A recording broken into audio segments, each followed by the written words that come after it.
recording. So we can send this off to all the people who are not here live. And yeah, we were just talking about Marianne Williamson and her book Return to Love and her latest, maybe latest, The Mystic Jesus. Carl was saying, he's got more of a personal relationship with Yeah. Jesus. Yeah.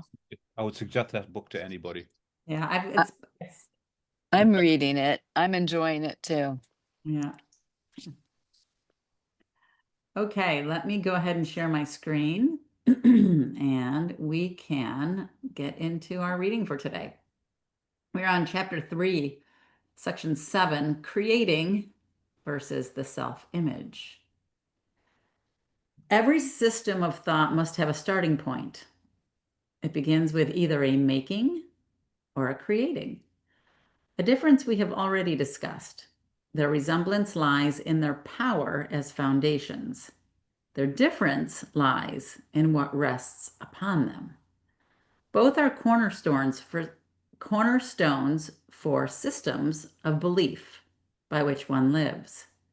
It is a mistake to believe that a thought system based on lies is weak.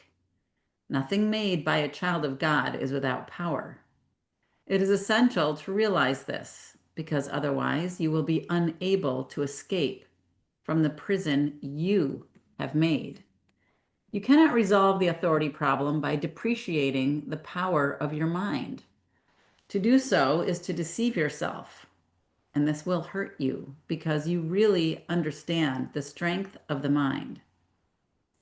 You also realize that you cannot weaken it any more than you can weaken God. The devil is a frightening concept because he seems to be extremely powerful and extremely active. He is perceived as a force in combat with God, battling him for possession of his creations. The devil deceives by lies and builds kingdoms in which everything is in direct opposition to God. Yet he attracts men rather than repels them, and they're willing to sell him their souls in return for gifts of no real worth. This makes absolutely no sense. We have discussed the fall or separation before, but its meaning must be clearly understood. The separation is a system of thought, real enough in time, though not in eternity. All beliefs are real to the believer. The fruit of only one tree was forbidden in the symbolic garden, but God could not have forbidden it, or it could not have been eaten. If God knows his children, and I assure you that he does, would he have put them in a position where their own destruction was possible? The forbidden tree was named the tree of knowledge. Yet God created knowledge and gave it freely to his creations. The symbolism here has been given many interpretations, but you may be sure that any interpretation that sees either God or his creations as capable of destroying their own purpose is an error. Eating of the fruit of the tree of knowledge is a symbolic expression for usurping the ability for self-creating. This is the only sense in which God and his creations are not co-creators. The belief that they are is implicit in the self concept, or the tendency of the self to make an image of itself. Images are perceived, not known. Knowledge cannot deceive, but perception can. You can perceive yourself as self-creating, but you cannot do more than believe it. You cannot make it true. And as I said before, when you finally perceive correctly, you can only be glad that you cannot. Until then, however, the belief that you can is the foundation stone in your thought system, and all your defenses are used to attack ideas that might bring it to light. You still believe you are an image of your own making.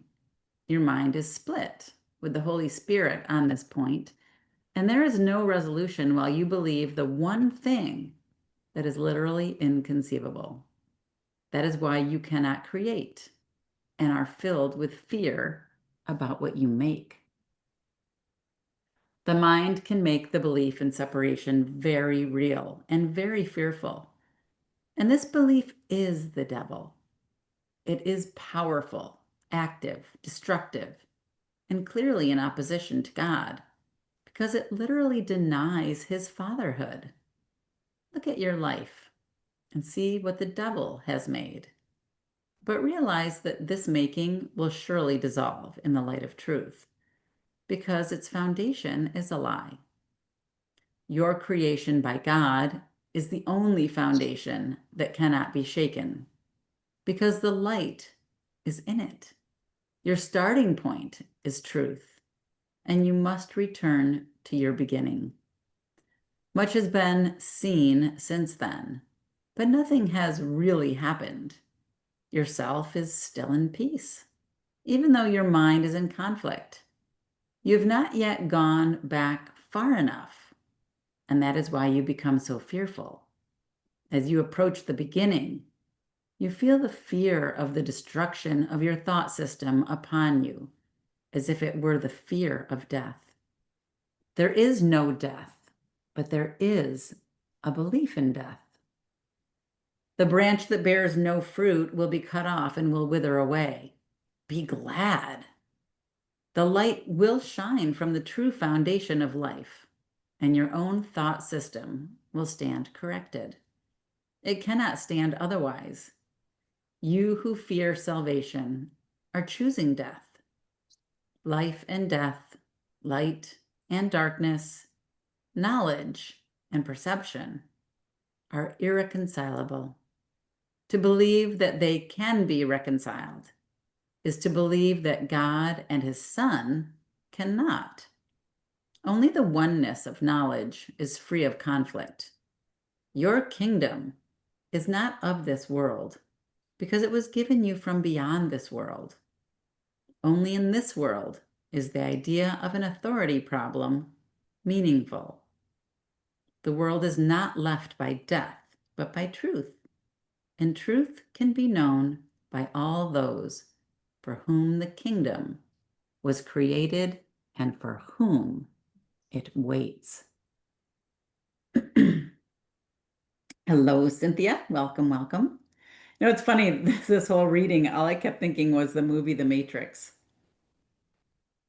That kept popping into my mind. Like, oh yeah, it's not real. Uh, I just the in paragraph 6, line 10 would make a great protest sign. That's great. Only in the world is the Okay. idea of an authority problem meaningful. That's awesome. I think a That's lot, great, Carl. You should write that down. That's so I funny. I just did. Yeah. There were a couple people at this house I was staying in Ithaca. They were doing the protests, the peaceful protests that were happening on the 18th. No King's Day. And they were trying to figure out what to write on their sign. And that would have been a good one. I've got like 6 or 7. I do one for every protest I go to. I went to That's 3 great. then for this last No Kings. Wow. Yeah. Well, they're all over the place around my area, so I just go from one little town to another. That same with Ithaca. They were in Watkins Glen and in Ithaca and like all the whole thing. What was your sign? What did it say? What signs, Oh gosh. Carl? Well, one of them was so bad even this recluse is out here. You know, uh, then there's I've got some Course of the Miracles quotes. I've got some Martin Luther King quotes. I've got FDR quotes, things like that. I usually go through my quotes books and my journals that I've jotted down things. But I when I went to the No Kings this last spring, I went down to DC for it. It was like Easter weekend, I think it was. and I made five of them, five protest signs for the people that I was meeting up with, and Mm-hmm. we took them around. That was fun. Uh, Art in service of the community. It's, I was It just would thinking about, spark some interesting conversation. Only in this world is the idea of an authority problem meaningful. hmm you were just saying art, Carl, and I just envisioned your sign having some of your artwork on it. yeah. Oh, he's going to show us one now. I went to the one here in Tallahassee and it was wonderful. And I just read yesterday, there was like 7,500 people. Wow. Tallahassee. It was so much fun and joyful and hilarious signs. Yeah. Yeah, so, this whole section that we're reading is interesting because A Course in Miracles says, of course, the moment we forgot to laugh, right? I don't Right. like that. It tried to Pull bear. back a little bit, Carl. Pull back a little. Yeah, yeah. That's funny. Oh, they tried to bury Ah, us. They didn't know we were seeds. star seeds. That's I, great. Mm. I put That my is artwork in good. it. Huh. Nice. Um, but yes, right? Like, I think it's a decision that we all have to make. And it's one between truth and illusions, right? Between making and creating. And it's presented over and over and over and over and over and over, right? Right. And that's why I was thinking about the Matrix, because I kept thinking that, the Matrix seemed so big and so heavy, and like there was all these evil forces, the devil, Mr. Smith, all of that. And then all of a sudden, Neo was just like looking like, oh, I see now what this is. And he could see beyond the illusion. And then all of a sudden it was effortless, he just kind of was like, oh, cool, right? So I feel like that's the challenge every day is to be in the world, but not of it, to see through the illusion of it and be able to choose that peace and that joy at every moment and choose to create instead of make. The problem is not running away from it. Is not is because that's what monks did. That's what they find ways to avoid being part of the world, and Right. and that's not the way we need to be if we're going to be uh, building building a way to get out of to get out of the way out of the duality and back into. And it goes back, it's all an inside job. And the only one that can do the work is you. That's right. I know we try to we ourselves through it, and it's really I. There is no we really. Right. There's only I because there's only the one mind. Right. Neo is the one. As are we all, That's right? right. That's right. Any other conversation about what we just read? What I just read?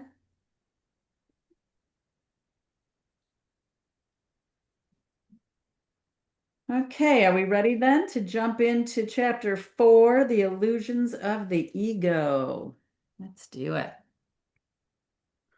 Terry, before we go on, let's talk about in paragraph 4, sentence 5, knowledge cannot deceive, but perception can. The other day in my Upanishads class, we were talking about, Reverend Bill was talking about ignorance.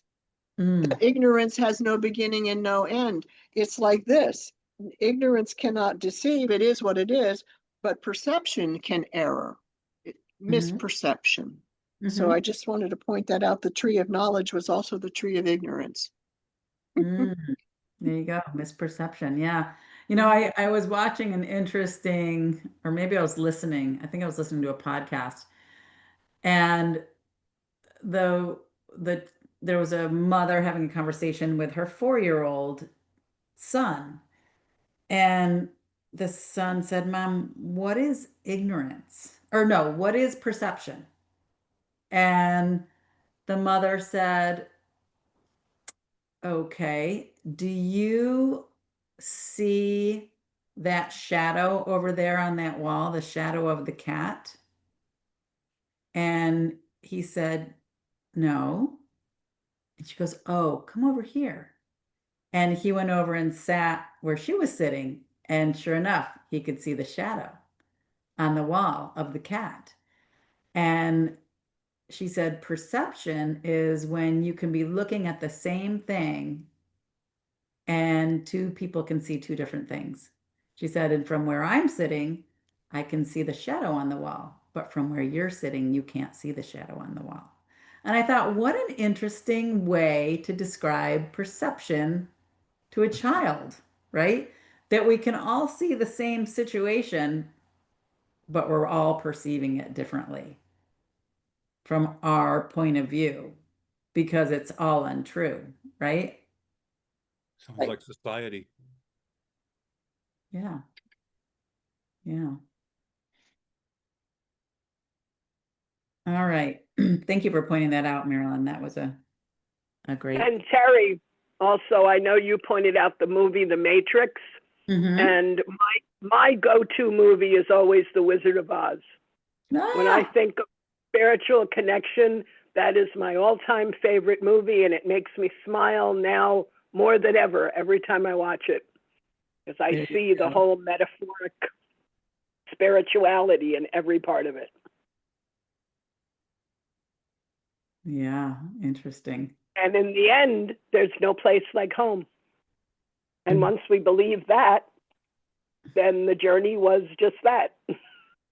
And you had the ruby slippers with you all along, right? You always, Exactly. yeah, you That's always what I had love the, about the movie. When yeah. I think about the end of that movie, I see the scene where the witch is melting and she's saying, "What a world, what a world." Interesting. Interesting. Yeah. So many metaphors, right? All right. Well, this is a great time to get into the illusions of the ego. So let's do it. Introduction.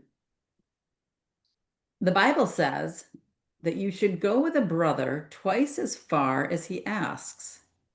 It certainly does not suggest that you set him back on his journey. Devotion to a brother cannot set you back either. It can lead only to mutual progress.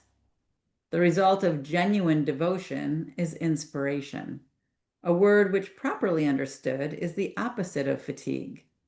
To be fatigued is to be dispirited, but to be inspired is to be in the spirit. To be egocentric is to be dispirited, but to be self-centered in the right sense is to be inspired or in spirit. The truly inspired are enlightened and cannot abide in darkness. You can speak from the spirit or from the ego as you choose. If you speak from spirit, you've chosen to be still and know that I am God. These words are inspired because they reflect knowledge. If you speak from the ego, you're disclaiming knowledge instead of affirming it, and are thus dispiriting yourself. Do not embark on useless journeys because they are indeed in vain. The ego may desire them, but spirit cannot embark on them because it is forever unwilling to depart from its foundation. The journey to the cross should be the last useless journey. Do not dwell upon it, but dismiss it as accomplished. If you can accept it as your own last useless journey, you're also free to join my resurrection. Until you do so, your life is indeed wasted. It merely reenacts the separation, the loss of power, the futile attempts of the ego at reparation, and finally, the crucifixion of the body, or death. Such repetitions are endless until they are voluntarily given up. Do not make the pathetic error of clinging to the old rugged cross.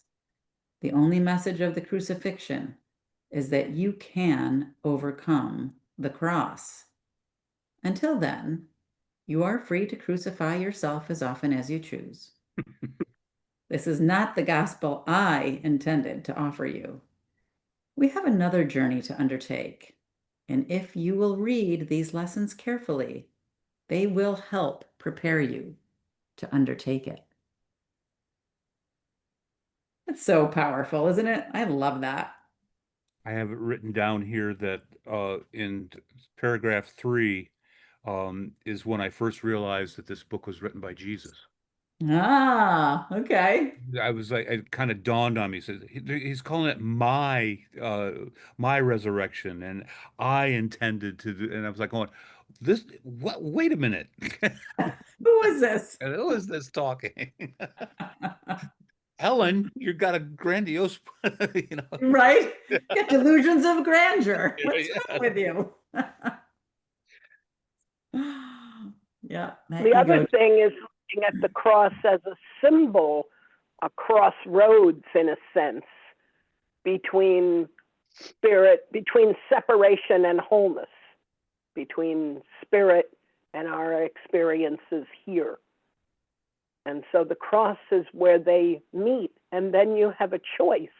At that point, you are aware that you have a choice of how you want to perceive and live and move and breathe, as the Bible would quote. And it gives you the opportunity to have spirit, which comes in fire, if you will, which is the energy that burns enthusiastically, if you will, within us when we join with our God selves. So it's the crossroad. We choose to bear our cross until we let it go and see that there's another option. There you go. That third paragraph, the journey to the cross should be the last useless journey, has helped me so many times over the years. Like, okay, he proved this. He's not a body. He didn't suffer. Because he didn't suffer, we don't have to suffer. He did that. He proved that it couldn't kill him. He wasn't a body. He's free. And now he's saying we're just like that. And that's why it was useless. It's useful to me to remember that so that I don't have to suffer. I don't have to crucify myself. Yeah.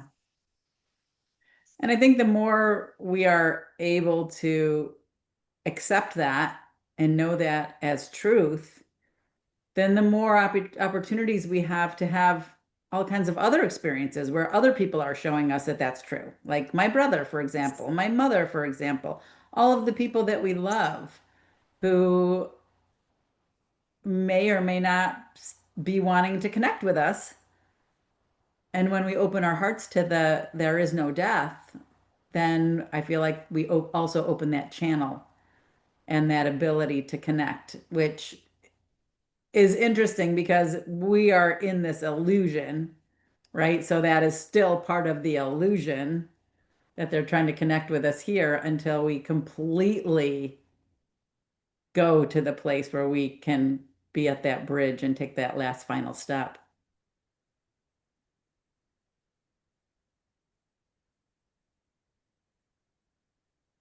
Or we can see ourselves as that, as always in communion, as not needing the separateness of communion, just that we are them. Right. And are now us. And so there's never a time when we're not in communion because we are of each other. We, not And me. yeah, Well said, Mary and Carl. Oh. Coming on Mary. All right. Any other conversation on this, or shall we continue with right teaching and right learning? Well, this is a kind of a long section, and so I'm going to take my leave, but I did turn to, on the last page of this section, there's a beautiful little saying, in this world you need not have tribulation because I have overcome the world. That is why you should be of good cheer. And I am Yeah. cheerfully on my merry way to lunch. Enjoy your lunch, Marilyn. Thank you so much for joining. Hey, you're welcome. Thank you for being here. Namasko. Namaste. Okay, let's keep going. Into right teaching and right learning. A good teacher clarifies his own ideas and strengthens them by teaching them. Teacher and pupil are alike in the learning process. They're in the same order of learning, and unless they share their lessons, conviction will be lacking. A good teacher must believe in the ideas he teaches, but he must meet another condition. He must believe in the students to whom he offers the ideas. Many stand guard over their ideas because they want to protect their thought systems as they are. And learning means change. Change is always fearful to the separated because they cannot conceive of it as a move towards healing the separation. They always perceive it as a move toward further separation because the separation was their first experience of change. You believe that if you allow no change to enter into your ego, you will find peace. This profound confusion is possible only if you maintain that the same thought system can stand on two foundations. Nothing can reach spirit from ego, and nothing can reach the ego from spirit. Spirit can neither strengthen the ego nor reduce the conflict within it. The ego is a contradiction. Yourself and God's self are in opposition. They are opposed in source, in direction, and in outcome. They are fundamentally irreconcilable because spirit cannot perceive and the ego cannot know. They are therefore not in communication and can never be in communication. Nevertheless, the ego can learn, even though its maker can be misguided. He cannot, however, make the totally lifeless out of the life given. Spirit need not be taught, but the ego must be.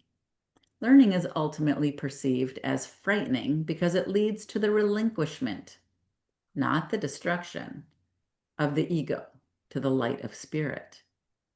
This is the change the ego must fear because it does not share my charity. My lesson was like yours, and because I learned it, I can teach it. I will never attack your ego, but I am trying to teach you how its thought system arose.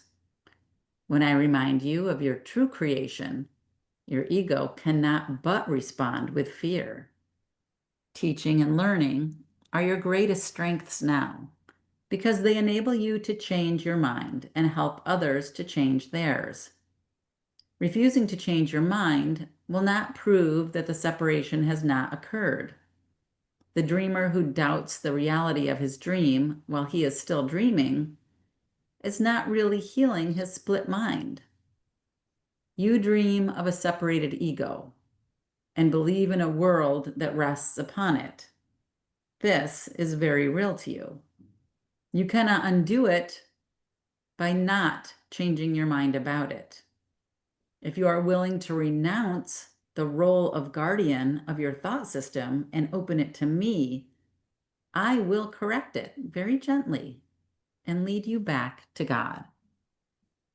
Every good teacher hopes to give his students so much of his own learning that they will, one day, no longer need him. This is the one true goal of the teacher. But it is impossible to convince the ego of this because it goes against all of its own laws. But remember that laws are set up to protect the continuity of the system in which the lawmaker believes. It is natural for the ego to try to protect itself once you have made it. But it is not natural for you to want to obey its laws unless you believe them. The ego cannot make this choice because of the nature of its origin. You can because of the nature of yours. Egos can clash in any situation, but spirit cannot clash at all. If you perceive a teacher as merely a larger ego, you will be afraid, because to enlarge an ego would be to increase anxiety about separation. I will teach with you and live with you if you will think with me. But my goal will always be to absolve you finally from the need for a teacher. This is the opposite of the ego-oriented teacher's goal. He is concerned with the effect of his ego on other egos, and therefore interprets their interaction as a means of ego preservation. I would not be able to devote myself to teaching if I believed this, and you will not be a devoted teacher as long as you believe it. I am constantly being perceived as a teacher, either to be exalted or rejected. But I do not accept either perception for myself. Your worth is not established by teaching or learning. Your worth is established by God. As long as you dispute this, everything you do will be fearful, particularly any situation that lends itself to the belief in superiority and inferiority. Teachers must be patient and repeat their lessons until they are learned. I am willing to do this because I have no right to set your learning limits for you. Again, nothing you do or think or wish or make is necessary to establish your worth. This point is not debatable, except in delusions. Your ego is never at stake because God did not create it. Your spirit is never at stake because He did. Any confusion on this point is delusional, and no form of devotion is possible as long as this delusion lasts. The ego tries to exploit all situations into forms of praise for itself in order to overcome its doubts. It will remain doubtful as long as you believe in its existence. You who made it cannot trust it, because in your right mind, you realize it is not real. The only sane solution is not to try to change reality, which is indeed a fearful attempt, but to accept it as it is. You are part of reality, which stands unchanged beyond the reach of your ego, but within easy reach of spirit. When you are afraid, be still and know that God is real, and you are His beloved Son, in whom He is well pleased. Do not let your ego dispute this, because the ego cannot know what is as far beyond its reach as you are. God is not the author of fear. You are. You have chosen to create unlike Him, and have therefore made fear for yourself. You are not at peace because you are not fulfilling your function.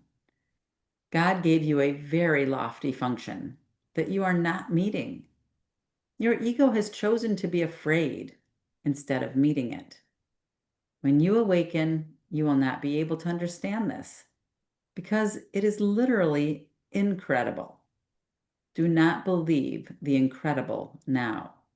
Any attempt to increase its believableness is merely to postpone the inevitable. The word inevitable is fearful to the ego, but joyous to the spirit.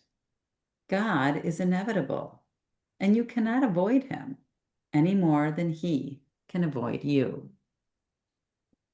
The ego is afraid of the spirit's joy because once you have experienced it, you will withdraw all protection from the ego and become totally without investment in fear.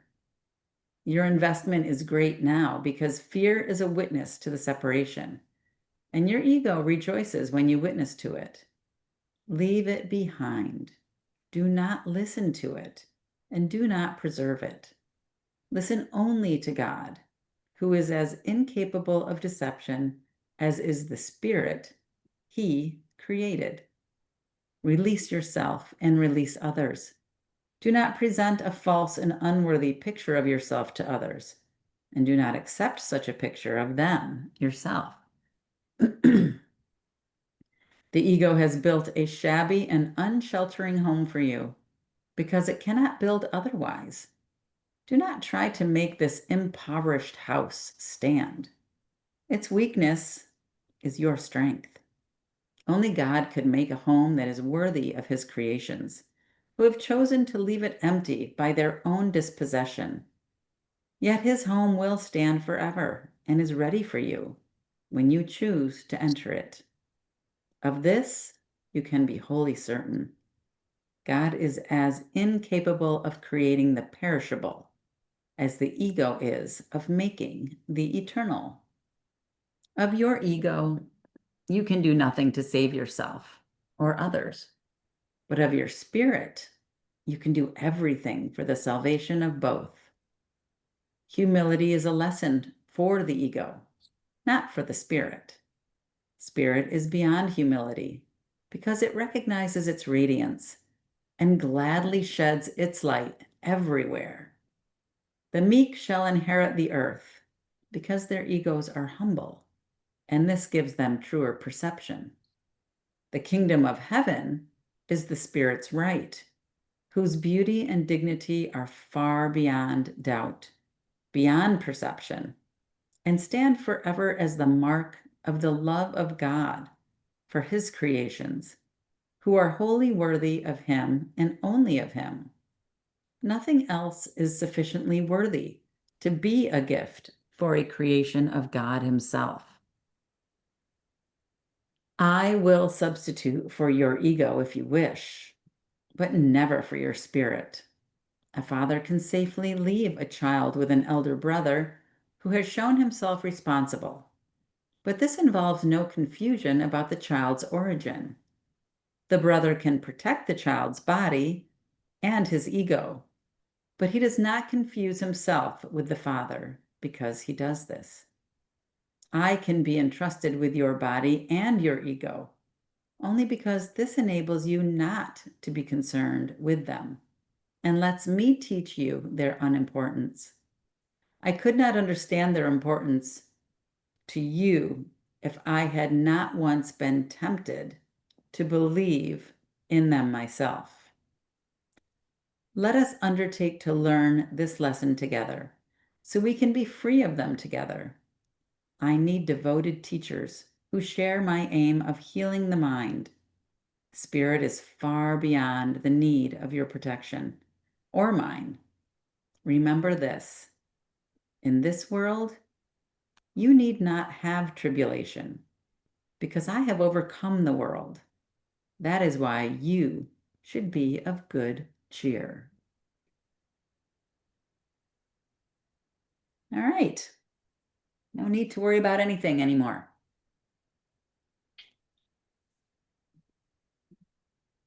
That's pretty much what it says, right? I love how it says you should give your ego to me, that God says that, right? Or Jesus says that. Give your ego to me. I never thought of it that way. I always thought, I need to align with spirit, not with my ego, instead of just giving it to Jesus. Like, here, you deal with it. I don't know what to do with this thing. I can't figure it out. I don't want to figure it out. You deal with it. That makes me think that we can't align with spirit until we let go of our ego illusions. And so giving them to Jesus is a good thing. It's forget, and then that if that helps us remember to forgive ourselves for what we never did, what never happened really. We've always been aligned with spirit. That could never change by anything I ever did or anybody ever did or will ever do. Because there isn't anybody anyway, Yeah, right? right. Because we're still Right. dreaming. Yep. I always think of it like that. We're still dreaming. So we give it to him in the dream. And eventually we Yeah, even let go of that. right. But for now, it's a good place. Good place to Good place start. to start. Yeah. Yeah. Instead of constantly like, no, I need to align with love. I need to align with spirit. I just need to let go my ego and give it to Jesus or God or whoever will take it from me. I don't want to deal with it. It came up in another paragraph you read. It will continue to come up. The ego will just over and over and over and over until we do that. Mm-hmm. Right. Till we recognize it for what it is, which is really nothing. It Right. never changed who we really are. Impossible. Yeah. These are thoughts that just happen that don't mean anything. We don't Right. know what they're for. And we made the ego, Right. so we can give it up. We can let it go. I just think about that. Like I think of my 3-year-old granddaughter. I'm like, when did she make her ego? Like was it when she was born? I guess because then she's part of the illusion of separation.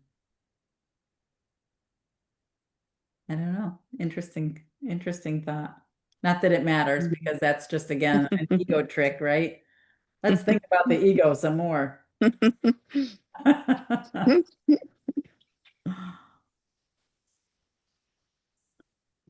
Yeah.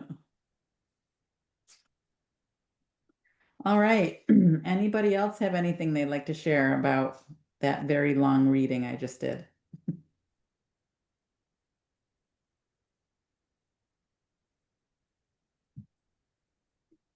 The next one is equally as long.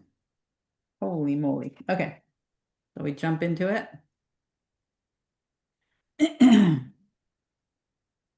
Okay, sure. Let's do that. The ego and false autonomy. It is reasonable to ask how the mind could ever have made the ego. Just asked that actually. In fact, it is the best question you could ask. There is, however, no point in giving an answer in terms of the past because the past does not matter. And history would not exist if the same errors were not being repeated in the present. Abstract thought applies to knowledge because knowledge is completely impersonal and examples are irrelevant to its understanding. Perception, however, is always specific and therefore quite concrete. Everyone makes an ego or a self for himself, which is subject to enormous variation because of its instability. He also makes an ego for everyone else he perceives, which is equally variable. Their interaction is a process that alters both because they were not made by or with the unalterable. It is important to realize that this altercation can and does occur as readily when the interaction takes place in the mind as when it involves physical proximity. Thinking about another ego is as effective in changing relative perception as is physical interaction. There could be no better example that the ego is only an idea and not a fact.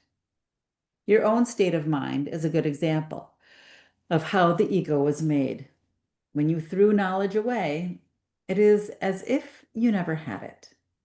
This is so apparent that one need only recognize it to see that it does happen. If this occurs in the present, why is it surprising that it occurred in the past? Surprise is a reasonable response to the unfamiliar, though hardly to something that occurs with such persistence. But do not forget that the mind need not work that way, even though it does work that way now. Think of the love of animals for their offspring and the need they feel to protect them. That is because they regard them as part of themselves. No one dismisses something he considers part of himself. You react to your ego, much as God does to his creations, with love, protection, and charity. Your reactions to the self you made are not surprising. In fact, they resemble in many ways how you will one day react to your real creations, which are as timeless as you are. The question is not how you respond to the ego, but what you believe you are. Belief is an ego function. As long as your origin is open to belief, you're regarding it from an ego viewpoint. When teaching is no longer necessary, you will merely know God. Belief that there is another way of perceiving is the loftiest idea of which ego thinking is capable. That is because it contains a hint of recognition that the ego is not the self. Undermining the ego's thought system must be perceived as painful, even though this is anything but true. Babies scream in rage if you take away a knife or scissors, although they may well harm themselves if you do not. In this sense, you are still like a baby. You have no sense of real self-preservation and are likely to decide that you need precisely what would hurt you most. Yet whether or not you recognize it now, you have agreed to cooperate in the effort to become both harmless and helpful, attributes that must go together. Your attitudes even toward this are necessarily conflicted because all attitudes are ego-based. This will not last. Be patient a while and remember that the outcome is as certain as God. Only those who have a real and lasting sense of abundance can be truly charitable. This is obvious when you consider what is involved. To the ego, to give anything implies that you will have to do without it. When you associate giving with sacrifice, you give only because you believe that you are somehow getting something better and can therefore do without the thing you give. Giving to get is an inescapable law of the ego, which always evaluates itself in relation to other egos. It is therefore continually preoccupied with the belief in scarcity that gave rise to it. Its whole perception of other egos as real is only an attempt to convince itself that it is real. Self-esteem, in ego terms, means nothing more than that the ego has deluded itself into accepting its reality and is therefore temporarily less predatory. This self-esteem is always vulnerable to stress, a term which refers to any perceived threat to the ego's existence. The ego literally lives by comparisons. Equality is beyond its grasp, and charity becomes impossible. The ego never gives out of abundance because it was made as a substitute for it. That is why the concept of getting arose in the ego's thought system. Appetites are getting mechanisms, representing the ego's need to confirm itself. This is as true of body appetites as it is of the so-called higher ego needs. Body appetites are not physical in origin. The ego regards the body as its home and tries to satisfy itself through the body. But the idea that this is possible is a decision of the mind, which has become completely confused about what is really possible. The ego believes it is completely on its own, which is merely another way of describing how it thinks it originated.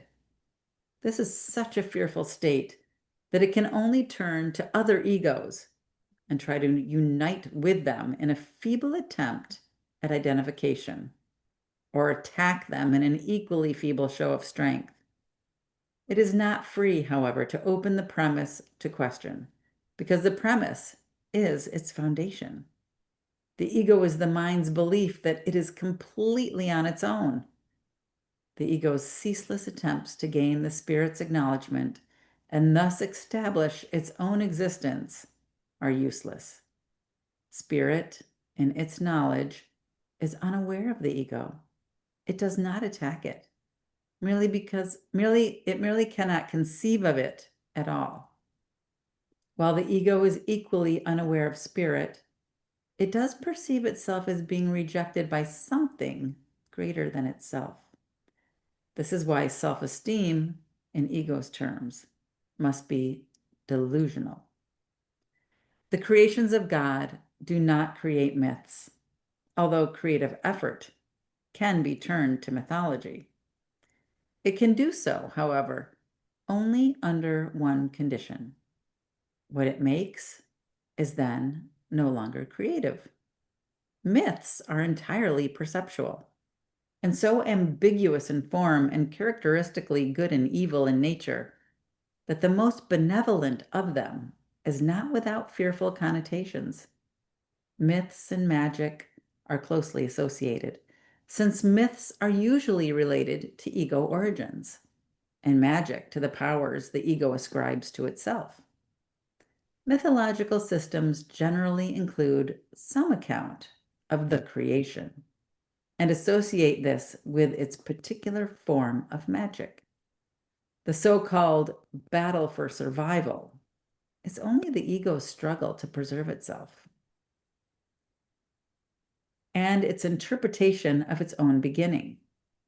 This beginning is usually associated with physical birth because it is hard to maintain that the ego existed before that point in time.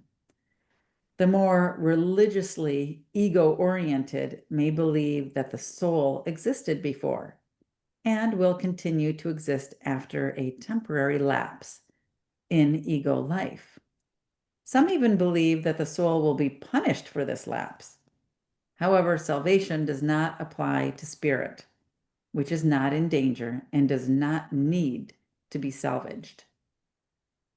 Salvation is nothing more than right-mindedness, which is not the one-mindedness of the Holy Spirit, but which must be achieved before one-mindedness is restored.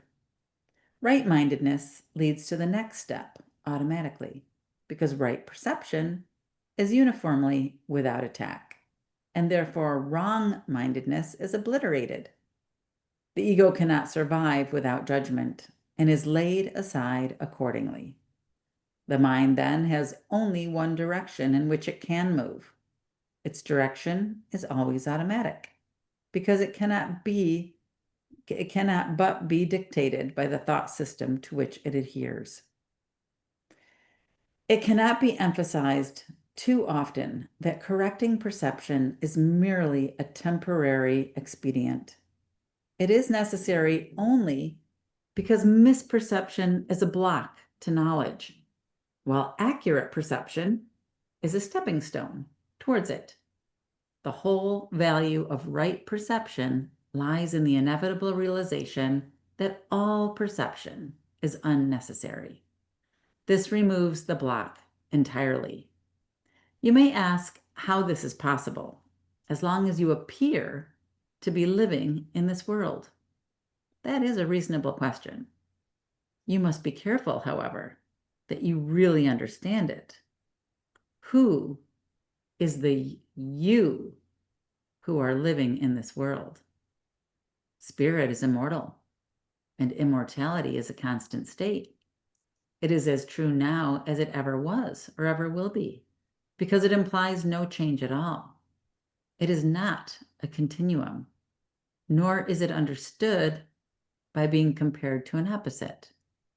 Knowledge never involves comparisons. That is its main difference from everything else the mind can grasp. Boom, boom, boom. Hi, Gail. Great to have you join us. I'm sorry. Our daylight savings time has already ended and I get the times all screwed up. I was wondering if it had to do with that. Yeah, that makes sense. I was like, I bet Gail is on a different daylight savings time than I. We just finished reading chapter 4, section 2, the ego and false autonomy. That was a really powerful thing, though, right? Who is the you who is asking the question? Did anybody feel that when I read that? I was like, ooh, who is the you that's asking the question? Good question. I mean, obviously, it's my ego, right? Yep. Yep. So if I'm going to give that ego to Jesus, which is what we read in the last section, then I wouldn't even be asking that question.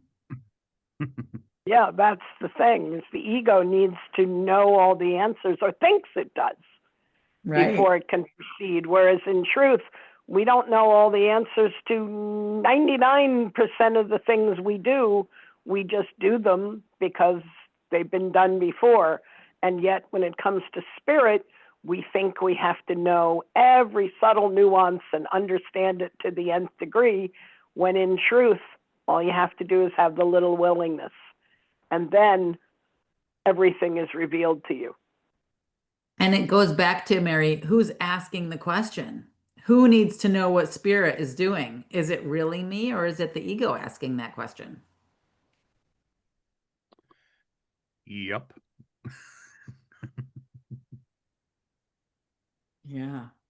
So there's a lot of like faith in even saying, Jesus, I want you to just take my ego and be in charge of it and take it away and let me just be in truth of who I am. And we're so afraid to do that, right? Because if we're asking the question and the question is being asked by the ego, what's left? One. Right. I just was thinking of that song by The Who. Who are you? Right? Yeah. Good band. Yeah. The ego doesn't know what anything is for, but spirit does know that everything is for our forgiveness in this world. In this world, which is In still this of the world. ego. Right. So spirit has no question. Right. Or is everything for just pure experience in this world? Is that what we're doing? And forgiveness is another pair of glasses that we can experience what we're experiencing through. We can put on the glasses of forgiveness and then go and have the experiences. We can put on the glasses of love.